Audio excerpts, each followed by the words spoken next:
You're listening to Feathers, a podcast of stories of women walking in faith. I hope these stories inspire you and encourage you to take flight in your own faith. I'm your host, Amy Bennett, and this is Season 10, Episode 1. Feathers is an outreach of Abiding Ministries. Find more encouragement at abidingministries.net.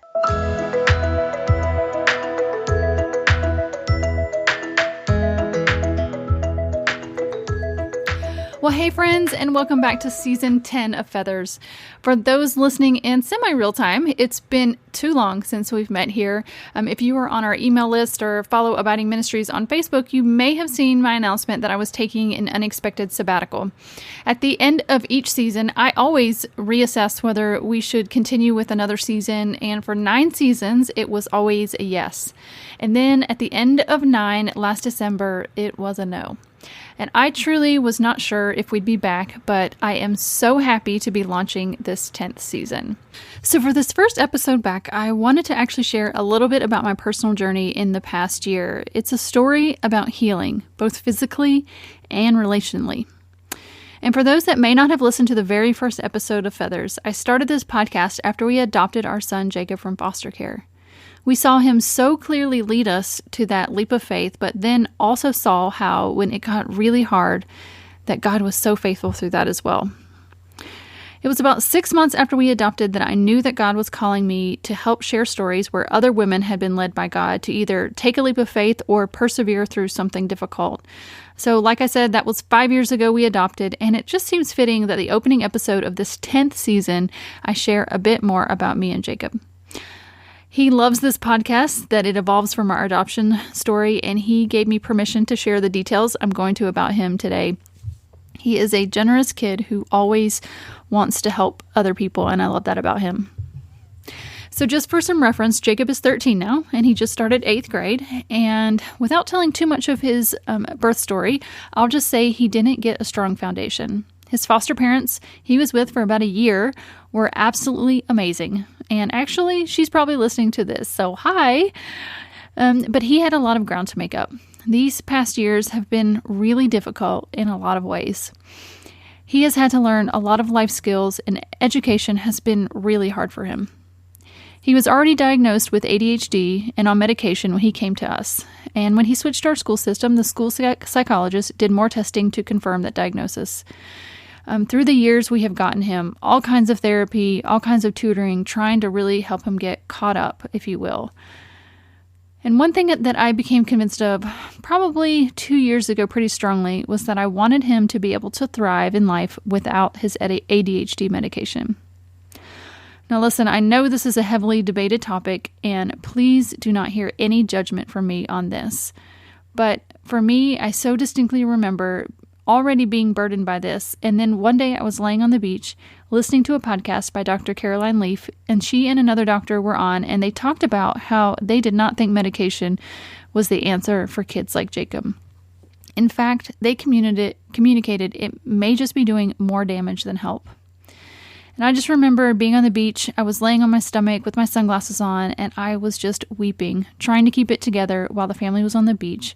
I didn't know how we would do it, but I just prayed that God would lead us. I knew that was the path that we wanted to be on. So I think I've talked about this, but in December of 2017, I started going to counseling. It's been almost 2 years ago now. And during that time, my counselor recommended this book called The Body Keeps the Score. And the final part of it talked about neurofeedback as a treatment for people who have been through trauma and those struggling with ADHD. And as I was reading, I knew right away it sounded like a good fit for Jacob, and my counselor confirmed it after I talked to her about it, and she recommended a local place in Charlotte that did it. Now, here's where a few amazing things began to start happening. First, I found out that the person who did the neurofeedback was best friends with one of my friends, and she was already working with the son of one of my other friends I'd been talking to about all of this. So we already had a connection in a couple different ways. Then I remembered when we adopted, DSS mentioned that there was a medical fund that was available to Jacob if we ever needed it.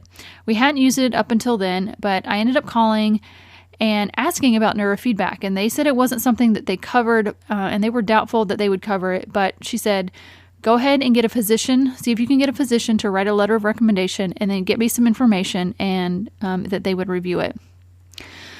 Well, as it turns out, I talked to them after doing all of this, and they said not only did they approve it, but they gave us twice the amount of money that is normally allotted to him in a year.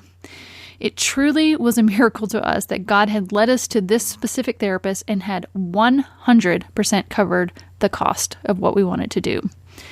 It was crazy. So last summer, we began the neurofeedback.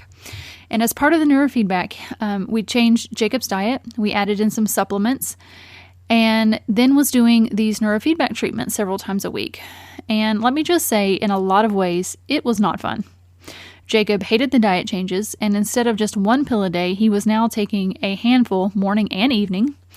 And it was a lot to juggle to get him to therapy twice a week, and it was about 30 minutes away. It wasn't fun. I had to talk to my manager to be able to get some time off for that because it was during the day. And we did that all the way through the fall. Oh, and let me just say that when August came around, we found out that his medical fund started all over again for the new year. So we ended up getting even more neurofeedback sessions than we even had planned. So it was like a triple blessing. It was crazy. So the fall started, school came back in, and his grades were actually really good in school last fall. And October came around, and I remember praying one morning, and I just knew that it was time to get Jacob off his ADHD medication. It wasn't like he had seemed totally healed or anything. We still had a lot of issues with attention and impulsivity, but I knew it was time to take him off of that. So we did that the 1st of October and then finished his neurofeedback right around Thanksgiving. So it had been a couple weeks, well, actually a couple months at that point, and December came, and it was becoming quite clear that he was really struggling in school. I started having to have school meetings, started to get emails from teachers. It was so frustrating. I knew he was struggling, but I would pray about putting him back on the medication, and I just kept feeling like it was a no. When December came, not only was Jacob really starting to struggle, but our older daughters, Emma and Lexi, were really struggling as well in their own ways. All of us were in some type of therapy last year. And it was right about then I knew I needed to step back and really spend some time with my family. And that was when season 9 of Feathers was finishing up, and I really felt that God was telling me to lay down the podcast for the next season and also the morning show that I was doing on Facebook. It was time not to minister to other people, but minister directly to my family. So we kind of humbled through the holidays and then began the real work at the beginning of this year. I really buckled down with Jacob and his schoolwork. We were doing sometimes 2 and 3 hours of homework, of studying, trying to get him to pass his test. In the meantime, I was getting emails all the time from his teachers, to the point that I actually had to take notifications off of my phone because it was giving me anxiety every time I heard. I was scared of what it was going to be about this time. And listen, guys, this time was not pretty. I am actually embarrassed how 7th grade math can bring me to my knees. We were just banging our head against the wall at times. We kept trying different things to help him learn, but it seemed like sometimes he just couldn't. And even when we did prepare well and it seemed like he was ready for a test, it was like he would just forget everything he had learned the next day. We had the worst time trying to get him to remember what papers to turn in, what to bring home, and honestly, guys, it was just a disaster. I was really starting to worry and really just starting to lose it. But I do remember one turning point with him. I had gone to an adoption support group and it was talking about our struggles, and somebody in the group recommended a book to me on how to teach kids with ADHD. And I will never forget the day I tried something new, and it really worked. He had to learn 4 functions of human bones from science, and I had read about how movement can sometimes help kids remember things. I remembered. I made movements for the 4 things that bones help you do. They give you shape, they help you move, they produce red blood cells, and it stores nutrients. I remember all the movements that I made. They were very simple, but I showed him one time and he learned it right away. And for the next day for the test, he still remembered it. He was so proud of himself, And that really was a huge breakthrough for us. So we went through months of this, and slowly but surely I learned and really saw how he learned. I saw where his true struggles were. But through all of this, I realized that math was still an issue. I couldn't understand how the things I was learning translated to math. How do you incorporate movement into math? And guys, it was like God began to drop these stories and scripts into my mind. I ended up coming up with an actual play to explain algebra. Now, this is where I wish we had some video for you to be able to see this, but I put my whole family up on stage at the front of our living room, and Jacob sat on the couch. I put a chair between my family, and imagine the chair being like the equal sign of an algebra problem. I had Scott hold up a sign of like an X, and the girls held up numbers, and I had this whole elaborate story about how it was a tale of two cities, and there was this mystery man X. We needed to find who he was. It was ridiculous, but guys, I explained exactly how to find X, and when we got done with the play, he said, "Oh, that's easy," and he went over to his paper at the dining room table, and he did the problem. And God provided over and over like that. At one point, my daughter said, "Mom, is this just all you think about at night? All these stories?" And I was like, yeah, it kind of is. God keeps dropping them in my mind about how to help Jacob. So somehow in all of this, he ended up passing his grade. And I can tell you, there was absolutely not one kid in that entire school that worked as hard as he did.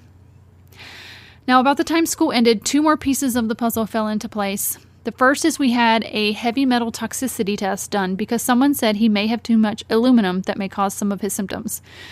We found out he did not have any heavy metal toxicity, but that he was very low in nutrients really across the board. And when nutrients are low, your body just cannot do what it needs to do, especially calm it down.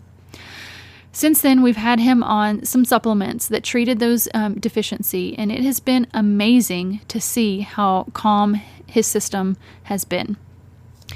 The other thing that we learned around that time is I ended up watching this seminar about fetal alcohol spectrum disorder.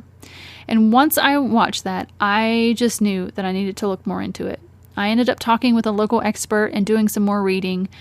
And because of his history, we probably won't be able to make a formal diagnosis, but we do think some exposure is actually at the root of all of these issues we're seeing. I really can't explain to you the peace I felt after finding that. It was like all the therapies and all the research had finally led to some answers that this is what we had been looking for. FAS does have quite a bit overlap with ADHD. In fact, a lot of people are misdiagnosed. But it accounts for the memory issues and the abstract thinking skills that he has really struggled with that ADHD really doesn't account for. I can't tell you how this gave our whole family a whole new insight and compassion for him. I was also able to get in some support groups and find even more resources to help him. So Jacob is not completely healed, but right now he is absolutely thriving without the medication he was on. Our family is healing and we are bonding like never before. And we have the tools to help accommodate the issues that he does still have. But the really miraculous part of all of this is because Jacob and I struggled so hard together through this, we bonded in a way we haven't before. In fact, I think the journey we have been on this year has been the thing that has finally bonded our relationship. We are closer than ever, and I am so, so grateful. He truly does trust me, and I understand him in ways I wouldn't have, and it has given me such a compassion and pride for him I don't think anything else would have. I'm so excited to see about the future. This journey has, yes, been about helping Jacob and me stepping away from ministry for some time, but what God was doing spiritually through this is really what I have taken away. First and foremost, God has taught me about perseverance. In January, when we really started buckling down, and my goodness, every day I wanted to give up, God kept leading me back to James. I ended up reading the entire book of James almost every day in January. When I just didn't think I could handle one more meeting, one more email, one more worksheet, I would read this in the morning. Consider it pure joy, my brothers and sisters, whenever you face trials of many kinds, because you know that the testing of your faith produces perseverance. Let perseverance finish its work so that you may be mature and complete, not lacking anything. If any of you lacks wisdom, you should ask God, who gives generously to all without finding fault, and it will be given to you. I felt like Dory, just keep swimming, just keep swimming. And through that perseverance, he taught me about grace, both giving and receiving it. Let me tell you, I am not proud of it in the least, but as a high-performing straight-A student, I had to learn to give grace and compassion when he just wasn't getting it. I had to learn that not everyone is a textbook learner like me, and I had to get creative and learn how he learns. So I also had to learn how to receive grace. I was and am ashamed of the way I acted at times, but every time I came to God and he would just encourage me and give me ideas and tell me to keep going. He was so gracious to me even when I didn't deserve it. And for that matter, Jacob gave me so much grace too. I blew it, but he kept forgiving me and he kept hanging in there. God also taught me about provision. It still astounds me the way that God provided, not just financially, which was a huge blessing, but also in the creative ideas he gave me to help teach Jacob. And I love that because I learned provision in a way that it wasn't just a one-time gift. It was over and over, day after day. He would provide me what I needed to help him. Finally, I was reminded that God multiplies the loaves and fishes we offer him. I did not have much to offer walking into this. I was ill-equipped to teach. Honestly, I was a little bankrupt emotionally in our relationship, and even in the midst of it, I feel like sometimes I did more harm than good. But just by showing up day after day, God gave what we didn't have. So I just want to encourage you, like we have heard so many times from women on this podcast, that God is so faithful. Just take the next step, and God will, as he says in Psalm 91, cover you with his feathers, and under his wings you will find refuge. Well, guys, that is my update. If you have a child or someone in your life that is struggling in the same way that Jacob has, I have linked all the resources I mentioned in our show notes. You can find those at abidingministries.net. Also, please feel free to reach out to me with any questions you have. I certainly do not have all the answers, but I will share anything I know. But mostly, I just want to encourage you, earnestly seek God for just the next step. He's been so faithful with us to do that. So you can email me at contact@abidingministries.net, or you can connect with me at Abiding Ministries on Facebook or Instagram. Thanks for listening, and we'll talk next time on Feathers.